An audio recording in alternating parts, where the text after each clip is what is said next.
The next function that we are going to discuss is scanf function. This is another formatted function which will help us in getting input from the user using console. You can just witness here we have one particular program which uses scanf function to obtain an integral value from the user. The first function that you have CLR SCR, this is to clear the screen, and its prototype will be available in conio.h. For this particular purpose only we have used this conio.h. Now the third statement in the main function is printf. It will just display a message, enter the value of x, and this is followed by the scanf function.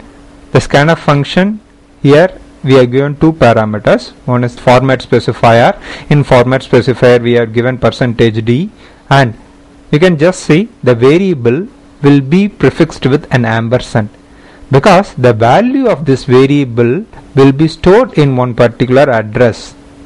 So that variable's address will be given here. For that particular purpose we will be using this address operator.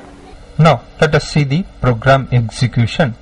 The first statement is the declaration statement in your main function, int x. So the variable x will be declared and the x variable data type is integer. Next, CLR is here, it will clear the screen. After that, after this particular function, the printf function will display the text, enter the value of x in the console. After that, it will be waiting for an input. If you give any integral value, that value will be stored in the variable x, and the next printf statement, that is the last printf statement that is available in the program, will display the value which you obtained.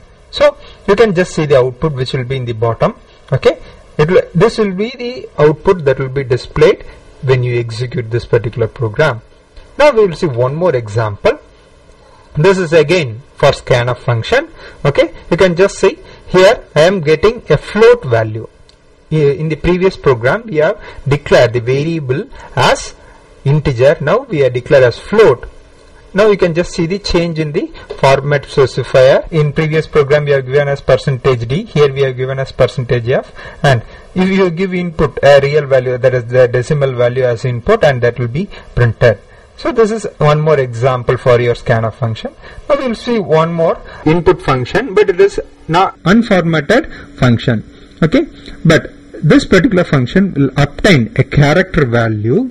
It will obtain a character value and it will display the character value. You can just see here I use the same thing, hash include stdio.h, and that is followed by hash include conio.h.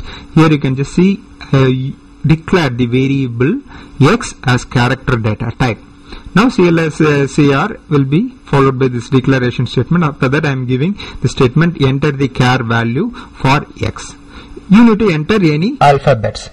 Suppose if you are entering alphabet A, that will be stored in the x, and the putchar function will display the character again. So this is unformatted. You just see we are just getting some character inside and we are storing it in a variable, and after that using that particular using an appropriate function we are displaying the value that is available in the character variable, and this will be the output. The bottom portion will be the output if you execute this particular program. So far we have discussed a few formatted and unformatted functions, and we have quite good number of unformatted function which we will be learning when we discuss some programs in detail, and when we see demos we will be discussing those things. Now the next important statements are decision statements. See, in C programming, as I said, it is a structured programming. The execution, you can just by inferring the lines you will be able to know the sequence of execution. Sometimes it is required to change the sequence of execution. For that particular purpose we will be using decision statements, and in decision statements you have two types. One is branching statement, next one is looping statement. The first portion that we are going to discuss is the branching statement.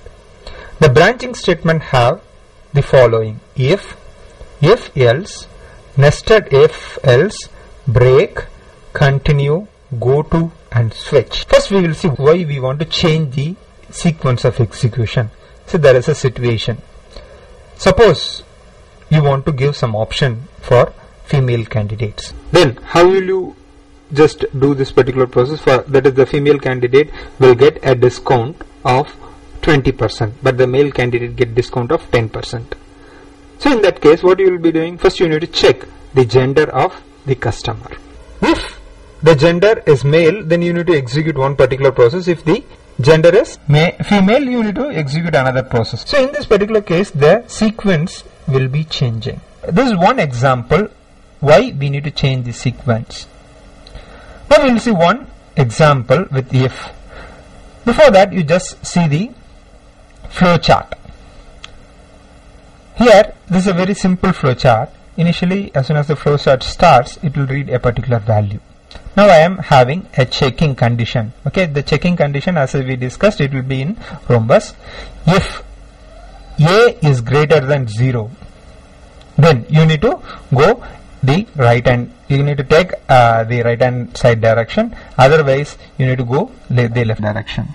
Both the sides you will be having separate process. And after completing of those process, you need to go to stop.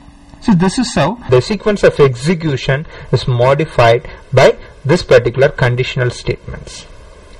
Now we will see one example. Here we are comparing a particular value with 0. If the given value is greater than 0, we need to display a message, yes, the variable's value is greater than 0. For that particular purpose, we have written one program. In the main function, we have declared a variable x, and we are obtaining value of x using scanf function, and we are comparing the value of x with 0 using if decision statement. And if the condition satisfies, the following statement will be executed, that is, the printf statement will be executed. If the condition doesn't satisfy, then the printf statement will not be executed. Say I have given one example. The value entered is 10, so it will just display x is greater than 0. If you are giving any value as -1, okay, then this particular x is greater than 0 will not be displayed. This is simple if structure. Now we are going to see if control statement with else part. So this is an example if control structure with else part. Now you can just see I have declared the same variable. Suppose if the x value is greater than 0, it will display x is greater than 0. Otherwise, it will display x is lesser than 0. Now, I have given two inputs for this particular program and I have just executed. You can just see that particular output. For value 10, for x value as 10, for in the first run I have given x value as 10, it has displayed x is greater than 0. In the second run I have given value as -5 and it had displayed x is lesser than 0. So this is a particular if control structure with else part. Now you can just see if block, okay, is having only one statement, so I have not used open curly braces and close curly braces between the if and else block. Similarly, else statement is also followed by only one particular statement. The else block also have only one statement, so I haven't included open and close curly braces. Suppose if you are going to include more than one statement in if block, then you need to use open and close curly braces similar to your main function. And in else part also, if you are going to use more than one statement, then you need to use open and close curly braces. So these are the rules that you need to follow in if control structure. Next we see one example for if else ladder. Okay, that is, you are checking one condition. If that condition is not satisfied, you are checking one more condition and this goes on. This is called if else ladder. Here you see one example. I am checking whether the given number is positive, negative, or it is equal to 0. First I am checking if x is greater than 0. Then it will just display it's a positive number. Otherwise, if x is less than 0, then x is negative number will be displayed. If these two conditions are not satisfied, then it will just execute the last block, which will print x is equal to 0. So here you can just see the else if is used once. Okay, so you can add any number of else if depending upon the requirement. Now I have executed this program thrice. For 3 runs I have given different values, and you can just see. The first time the value that I have given is 10, so it is giving x is positive number. The second time I have given the value x is minus 5 and it is giving x is a negative integer. In this third case I have given value is 0, it gives x is equal to 0. So this is how program execute. The else if ladder's advantages: suppose if one particular condition is not satisfied and you have multiple conditions that need to be verified, then you can use else if ladder. Then next we are going to see nested if. That is, within an if else structure you can use number of if else. Okay, here there is one example. This is the program which is to find greatest greatest among 3 numbers. That is, if you are giving 3 integer values, you need to display the greatest value or the largest one. Okay, here first I am checking if x is greater than y. Okay, if this condition satisfies, what I am doing, I am checking the x with the z in the inside block. Okay, the first if statement will have a particular block in which I am again checking again using the if statement, and inside that you have one if else part. Similarly, in else part also, in the basic else part, that is, if x is greater than y, that will have one else part. In that particular else part I have one more block which is having one more if condition. So if you have such structure, this is called nested if structure. So if I execute this particular program, these x, y, z will get 3 integer values, and if I give the input as it is shown in the display, then it will just display y as greatest among 3. So this is how the program execute. This is one more feature that is available in C programming language. The last decision making and branching statement is switch. So we have seen if else if ladder. Instead of that, you can use this particular switch. You can just see the switch is one particular function which will obtain either character or integer value, and you can add as many case statements like this. Here you can just witness I have added only 3 case statements.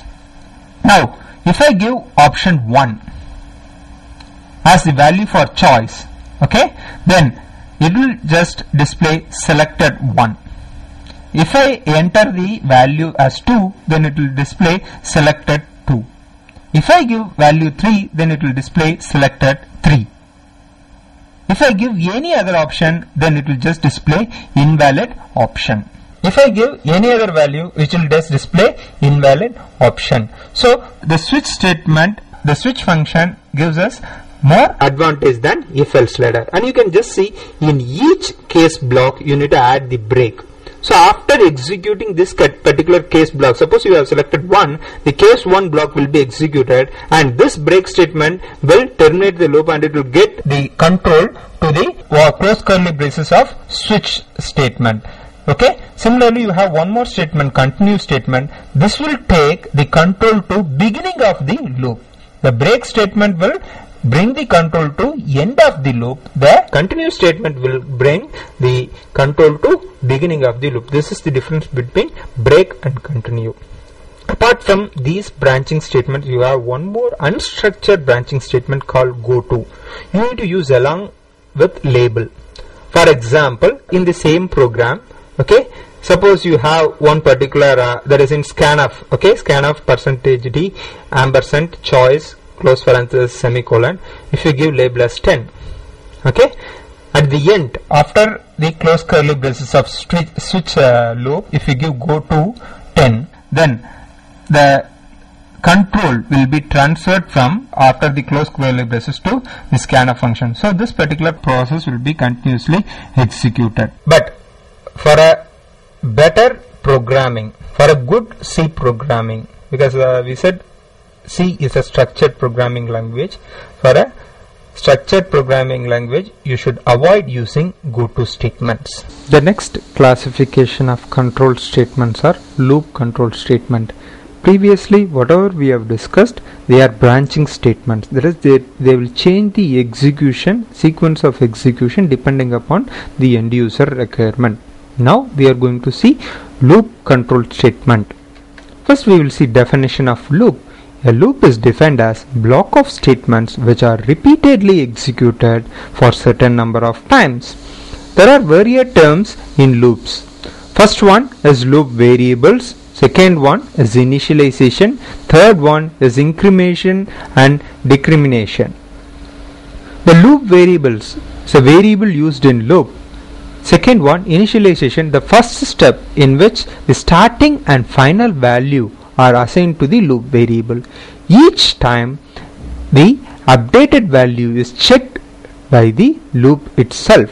Incrementation and decrementation, that is, we will be incrementing and decrementing the loop variable depending upon our requirement. Now, these are the different loop control structures that are possible in C programming. First one is for loop structure, second one is nested for loop structure, third one is while loop structure, fourth one is do while loop structure. Now we are going to discuss the for control structure in detail. In the left hand side I have given general syntax if for control structure is used for single statement or if for control structure need to execute multiple statement repeatedly. The first one you can just see the for control statement. It starts with an open parenthesis and you will be having three expressions, expression 1, expression 2, expression 3 respectively, and expression is 1 is for initialize counter, expression 2 is for test condition, expression 3 is for re-evaluation parameter.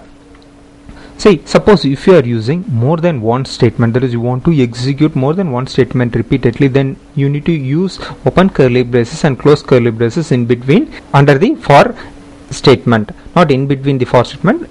Under the for expression statement you need to use this. Suppose you are using only single statement, then you need not give open and close curly braces.